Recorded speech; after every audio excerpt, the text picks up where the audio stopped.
31 अक्टूबर 2020 को Australian mathematician mat Parker ने statistically ये बात साबित कर दी कि अगर पूरी दुनिया के कोरोना वायरस पार्टिकल्स को एक जगह पर इकट्ठा कर दें तो वो सिर्फ 1 टीस्पून में ही फिट हो जाएंगे। आज की इस वीडियो में 3D एनिमेशन की मदद से हम यही समझेंगे कि आखिर 1 चम्मच भर कोरोना वायरस पार्टिकल्स जिन्होंने लगभग 17 लाख लोगों से ज्यादा की जान ले ली, जिन्होंने पूरी दुनिया को 73 लाख करोड़ रुपए से ज्यादा का इकोनॉमिक लॉस दिया, जिन्हें तबाही मचाने से कोई ना रोक पाया, उन्हें वैक्सीन कैसे रोक सकती है।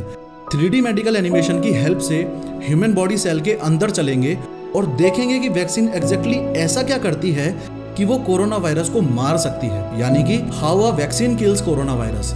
लगातार 32 दिनों तक दिन रात मेहनत करके इसी professor of how YouTube channel पर 26 अप्रैल 2020 को मैंने हाउ कोरोना वायरस किल्स नाम से एक 3D एनिमेटेड वीडियो अपलोड की थी, जो कि वायरल हुई और सभी सोशल मीडिया प्लेटफॉर्म से कंबाइंड 2 करोड़ से ज्यादा व्यूज मिले। इसी बात को मैं सीधे तौर पर भी कह सकता था, लेकिन इतना स्ट्रेस इसलिए दिया ताकि आप ये समझो कि ऊपर दिए गए आई बटन पे क्लिक करके उस वीडियो को देखे बिना इस वीडियो को देखने का कोई खास मतलब नहीं है। ये समझने से पहले कि वैक्सीन कैसे काम करती है, आपका ये समझना जरूरी है कि वैक्सीन की जरूरत क्यों पड़ी, कैसे कोरोना वायरस हमारे ही सेल को इस्तेमाल करके खुद की करोड़ों कॉपीज बनाता है और हमें मार देता है। खैर, एकदम बेसिक से शुरुआत करते हैं। एक बार कोरोना वायरस आपके शरीर के अंदर एंटर कर गया, फिर उसका सिर्फ और सिर्फ एक ही मकसद रह जाता है कि कैसे भी करके वो इस ह्यूमन बॉडी सेल के अंदर घुस सके, यानी कि ये आपके शरीर का एक सेल है और आपका शरीर ऐसे टोटल 37 लाख करोड़ सेल से मिलकर बना है। अब प्रॉब्लम ये है कि कोरोना वायरस सेल के अंदर डायरेक्टली एंटर नहीं कर सकता। ये सेल मेम्ब्रेन है, यानी कि एक प्रकार की सेल की बाहरी दीवार। अब जैसे आप रूम के अंदर दीवार से नहीं बल्कि डोर से ही जा सकते हो, वैसे ही ये कोरोना वायरस सेल के अंदर सेल मेम्ब्रेन से नहीं बल्कि डोर से ही जा सकता है।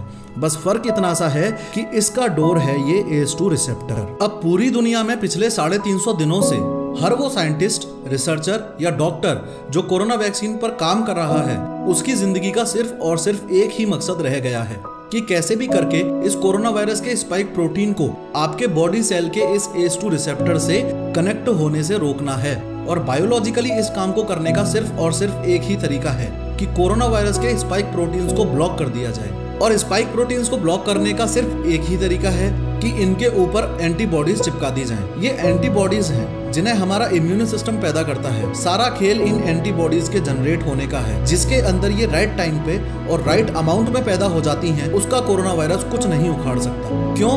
वो इसलिए क्योंकि एक बार एंटीबॉडीज राइट टाइम पे जनरेट हो गई, उसके बाद वो कोरोना वायरस के स्पाइक प्रोटीन से आकर कनेक्ट हो जाएंगी और ये कोरोना वायरस आपके बॉडी सेल के अंदर एंटर नहीं कर पाएगा। उससे ये आपकी करोड़ों कॉपीज बनाकर पूरे शरीर में इन्फेक्शन नहीं फैला पाएगा और जिन लोगों में ये सही से जनरेट नहीं हो पाती, उसकी कोविड-19 नामक महामारी से डेथ हो जाती है। अगर साफ साफ शब्दों में कहूँ तो हमको सिर्फ ये समझना है कि एंटीबॉडीज कैसे बनती हैं। अगर आपको ये समझ आ गया कि एंटीबॉडीज कैसे बनती हैं, तो आपको ये भी समझ आ जाएगा कि वैक्सीन कैसे काम करती है। साइंटिस्ट कोरोना वायरस को कुछ इस रूप में देखते हैं। कोरोना शब्द का मतलब होता है क्राउन यानी ताज, और वायरस शब्द का मतलब होता है वेनम यानी जहर। अब जैसे क्राउन के ऊपर ये स्पाइक्स होते हैं, वैसे ही कोरोना के ऊपर भी ये स्पाइक्स होते हैं, और क्योंकि ये जहर की तरह शरीर में फैलता है, इसलिए इसे कोरोना वायरस कहा जाता है। मुद्दे की बात यह है कि इस कोरोना वायरस के अंदर जेनेटिक मटेरियल होता है।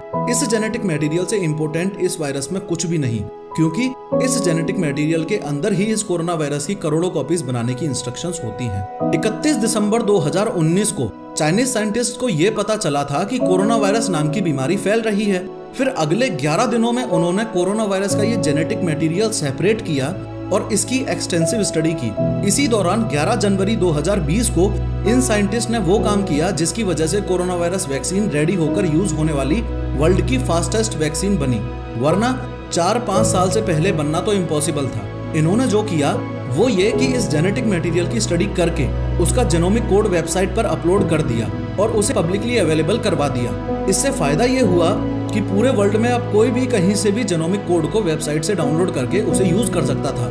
ये खबर जैसे ही बड़ी बड़ी फार्मास्यूटिकल्स और बायोटेक कंपनीज के कानों में पड़ी, तो उनके पैरों के नीचे से जमीन खिसक गई और वो लोग जो खुद के प्रोजेक्ट्स पर काम कर रहे थे, उसे छोड़कर कोरोना की वैक्सीन बनाने की रेस में शामिल हो गए।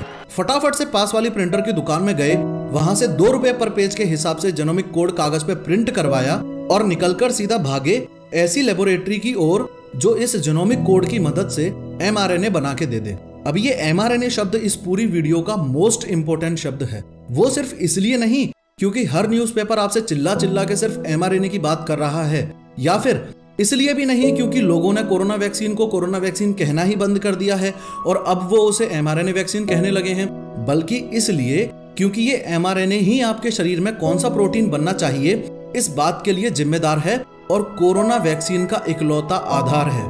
मैसेंजर आरएनए को ही शॉर्ट में mRNA कहा जाता है। और फिर से बता दूं कि ये हमारे शरीर में ये तय करता है कि कौन सा प्रोटीन बनना चाहिए। खैर, mRNA अब तैयार है और वापस बायोटेक कंपनीज के मालिकों को मिल चुका है। अब ये अपनी अपनी लैब्स में गए और इस mRNA को एक लिपिड नैनो पार्टिकल के अंदर पैक कर दिया और एनिमल टेस्टिंग सक्सेसफुल होने के बाद आपके डेल्टॉइड मसल में, या यूं कह लो कि अपर आर्म में इंजेक्ट कर दिया। अब यहाँ से असली खेल शुरू। अब ये लिपिड नैनो पार्टिकल इस mRNA को लेता हुआ आगे बढ़ेगा। ये जो आपकी बॉडी के सेल्स हैं, इनके बीच में ये जो जगह है, इसे इंटरस्टिशियल स्पेस कहा जाता है। इस mRNA का इस ह्यूमन बॉडी सेल के बाहर, या यूं कह लो कि इस इंटरस्टिशियल स्पेस में सिर्फ इतना सा रोल है जितना अनुष्का शर्मा का इंडियन क्रिकेट टीम को वर्ल्ड कप जिताने में है। यानी कि mRNA सिर्फ तब तक ही काम का है जब तक वो सेल के अंदर है। अब ये लिपिड नैनो पार्टिकल आपके बॉडी के सेल के साथ फ्यूज हो जाएगा और mRNA को सेल के अंदर छोड़ देगा। अब यहाँ से ये वीडियो एक बायोलॉजिकल मोड ले लेती है। ये आपकी बॉडी का एक सेल है और इसके अंदर है ये न्यूक्लियस। पहले तो ये समझो कि सेल में न्यूक्लियस को छोड़ के अंदर का ये जितना भी एरिया है, इसे ही साइटोप्लाज्म कहते हैं। ऐसे तो सेल के मैकेनिज्म को समझने में घंटों लग जाएं, लेकिन हम सिर्फ अपने काम के 4 मैकेनिज्म्स को समझेंगे। ये जो न्यूक्लियस है, इसके अंदर ही डीएनए होता है। आपके सेल में, या यूं कह लो कि आपकी बॉडी में बायोलॉजिकली और केमिकली कब क्या होना है, वो ये डीएनए ही डिसाइड करता है। और ये डीएनए वो ही चीज है जिसका टेस्ट तब होता है जब आपके बच्चे की आंख, कान, नाक या फेस पड़ोसी से मैच हो रहा हो। मुद्दे की बात यह है कि इस न्यूक्लियस के और अंदर, यानी कि यहाँ पर होता है न्यूक्लियोलस, इसके अंदर ही राइबोसोम्स बनते हैं। इसके अलावा ये डीएनए भी mRNA में कन्वर्ट हो जाता है और फिर राइबोसोम्स और mRNA दोनों ही न्यूक्लियस से बाहर आ जाते हैं। बाहर आते ही ये mRNA इस राइबोसोम के साथ इंटरेक्ट करता है और प्रोटीन फॉर्म करता है। इन राइबोसोम्स को प्रोटीन फैक्ट्री भी कहा जाता है। इस मैकेनिज्म को आप ऐसे समझ सकते हो कि जैसे राइबोसोम एक प्रिंटर है और mRNA एक डॉक्यूमेंट है जो आपको प्रिंट करवाना है। अब इस राइबोसोम के अंदर अगर ये mRNA जाएगा, जिसको जस्ट अभी हम न्यूक्लियस से निकाल कर लाए हैं, तो राइबोसोम इसके कोड के अकॉर्डिंग वो प्रोटीन बना देगा जो हमारे शरीर के लिए यूजफुल है। For example keratin. केराटिन वो ही प्रोटीन है जो हमारे हेयर्स, स्किन और नेल्स की ग्रोथ में हेल्प करता है। और अगर राइबोसोम के अंदर ये mRNA जाएगा जिसको वैक्सीन के माध्यम से हमारे शरीर के अंदर डाला गया है, तो ये राइबोसोम इसी के अकॉर्डिंग प्रोटीन बनाएगा। आइए देखते हैं कैसे। जैसे ही ये mRNA इस राइबोसोम के अंदर जाएगा, तो ये राइबोसोम इस mRNA का कोड पढ़ना शुरू कर देगा और उस कोड के हिसाब से अमीनो एसिड्स की चेन बनाना शुरू कर देगा।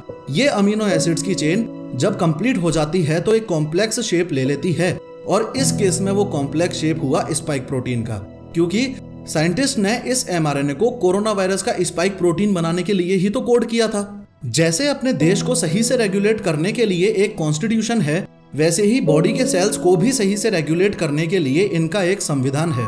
उस संविधान में साफ साफ लिखा हुआ है कि बॉडी का कोई भी न्यूक्लिएटेड सेल यानी कि वो सेल जिसके पास न्यूक्लियस है, वो जिस भी प्रोटीन को तैयार करेगा, उस प्रोटीन को उसके बाहर के मॉलिक्यूल पर दिखाएगा। क्योंकि अगर दिखाएगा नहीं तो इम्यून सिस्टम को पता कैसे चलेगा कि सेल के अंदर क्या चल रहा है। ये जो मॉलिक्यूल है, इसको मेजर हिस्टोकम्पैटिबिलिटी कॉम्प्लेक्स क्लास 1 या फिर शॉर्ट में MHC क्लास 1 मॉलिक्यूल कहा जाता है।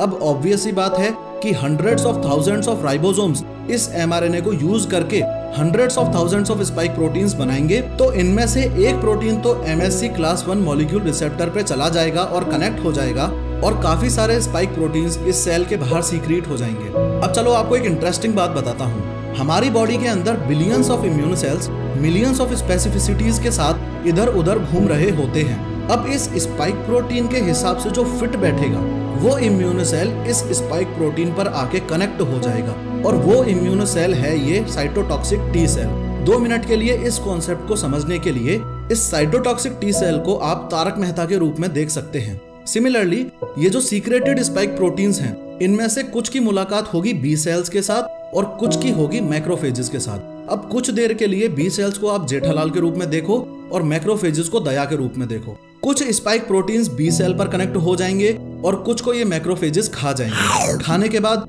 उनके पीसेस को अपने रिसेप्टर्स पे शो कर देंगे। अब ये मैक्रोफेजेस इन स्पाइक प्रोटीन्स को उसके पास ले जाएंगे जो इम्यून सिस्टम का बाप है, और वो है हेल्पर टी सेल, यानी कि चंपक चाचा। अब ये हेल्पर टी सेल मैक्रोफेज पर लगे स्पाइक प्रोटीन के साथ कांटेक्ट में आते ही साइटोकाइंस रिलीज करेगा। इन साइटोकाइंस को आप ऐसे समझ सकते हो जैसे कि ये एक प्रकार का ऑर्डर है। अब इस ऑर्डर में जो लिखा हुआ है, अगर आपने उसको इग्नोर किया तो डेफिनेटली ये कॉन्सेप्ट आपके हाथ से स्लिप हो जाएगा। चलो मैं आपके लिए पढ़ देता हूँ। इस ऑर्डर में साफ साफ लिखा हुआ है कि सुन महतूस, यानी कि साइटोटॉक्सिक टी सेल, तू अपने आप की और कॉपीज बना ले जिसमें से कुछ ग्रेन्जाइम्स बन जाओ और कुछ मेमोरी टी सेल्स बन जाओ। सिमिलरली दूसरे ऑर्डर में लिखा हुआ है कि सुन जेठिया, यानी कि बी सेल, तू भी अपने आप की और कॉपीज बना ले जिसमें से कुछ प्लाज्मा सेल्स बन जाओ और कुछ मेमोरी बी सेल्स बन जाओ। अब इस प्लाज्मा सेल का काम होता है एंटीबॉडीज रिलीज करना और इन ग्रेन्जाइम्स का काम होता है कोरोना वायरस के स्पाइक प्रोटीन से इन्फेक्टेड इस सेल को डिस्ट्रॉय करना। लेकिन असली कलाकार इधर बैठे हैं। इन मेमोरी बी सेल्स और मेमोरी टी सेल्स का काम होता है इस स्पाइक प्रोटीन को अच्छे से याद रखना, ताकि भविष्य में कभी भी असली वायरस बॉडी के अंदर आए तो उसे ये पहचान सकें, पूरे इम्यून सिस्टम को एक्टिवेट कर सकें और इससे पहले कि वो कोरोना वायरस सेल के अंदर घुस सके, प्लाज्मा सेल से एंटीबॉडीज रिलीज करवाकर फटाफट से इसके स्पाइक प्रोटीन पर एंटीबॉडीज कनेक्ट करके इसके स्पाइक प्रोटीन्स को ब्लॉक कर सकें। अब एकदम सही समय है आपको ये बताने का कि वैक्सीन एग्जैक्टली करती क्या है। असल में वैक्सीन हमारे इम्यून सिस्टम को ट्रेन करती है, या यूं कह लो कि बिना बीमारी फैलाए वैक्सीन उन्हीं एक्शंस को कॉपी करती है जो एक्शंस तब होते हैं जब हमारे शरीर में असली कोरोना वायरस एंटर करता है। वैक्सीन के काम करने का मैकेनिज्म तो हमने समझ लिया, लेकिन हमारी ये नॉलेज कंप्लीटली यूजलेस है अगर हम इस अंडरस्टैंडिंग को रियल वर्ल्ड न्यूज से कनेक्ट ना कर पाएं। वैक्सीन बनाने की रेस में जो कंपनियां सबसे आगे हैं उनमें से एक तो है फाइजर बायोएनटेक और दूसरी है मॉडर्ना। अब इन दोनों कंपनियों के द्वारा बनाई गई कोरोना वायरस वैक्सीन तो mRNA वैक्सीन ही है, यानी कि इनका वर्किंग मैकेनिज्म वैसा ही है जो हमने अभी अभी देखा है। लेकिन जो इंडिया के इंडिजिनस वैक्सीन है, यानी कि कोवैक्सीन, उसके वर्किंग मैकेनिज्म में थोड़ा सा बदलाव है। इन लोगों में mRNA की जगह इस पूरे कोरोना वायरस को ही मार के, यानी कि इस कोरोना वायरस को इनएक्टिवेट करके इंसान के शरीर में डाल दिया गया है। इससे होगा ये कि कोरोना वायरस चूंकि अब इनएक्टिव है तो वो इन्फेक्शन भी नहीं फैलाएगा, और क्योंकि स्पाइक प्रोटीन उस पर प्रेजेंट हैं तो वो इम्यून सिस्टम को ट्रेनिंग भी दे देगा। अब जैसे ये कोरोना वायरस जिंदगी में सिर्फ एक ही मकसद लेके चल रहा है कि इसे अनेकों कोरोना वायरस और बनाने हैं, वैसे ही मैं भी जिंदगी में एक ही मकसद लेके चल रहा हूँ कि मुझे इस professor of how YouTube channel पर अनेकों 3D एक्सप्लेनेशन वीडियोस बनानी है। पर प्रॉब्लम ये है कि 3D एनिमेशन काफी एक्सपेंसिव होता है और इस चैनल को जिंदा रखने के लिए मुझे बीच बीच में ना चाहते हुए भी क्लाइंट प्रोजेक्ट्स पे काम करना पड़ता है, और यही कारण है कि मैं एक साल में इतने कम वीडियोस अपलोड कर पाता हूँ। लेकिन गेस व्हाट, ये वीडियो देखने के बाद अगर आप इस ज्वाइन बटन पर क्लिक करके इस professor of how YouTube channel की मेंबरशिप को ज्वाइन कर लेते हो तो आप मुझे डायरेक्टली सपोर्ट कर सकते हो, क्लाइंट प्रोजेक्ट से बचा सकते हो और वीडियोस को जल्दी से जल्दी अपलोड करने में हेल्प कर सकते हो। इसके अलावा आपको मिलेंगे काफी सारे पर्क्स भी, और वीडियो को अंत तक देखने के लिए दिल से आभार।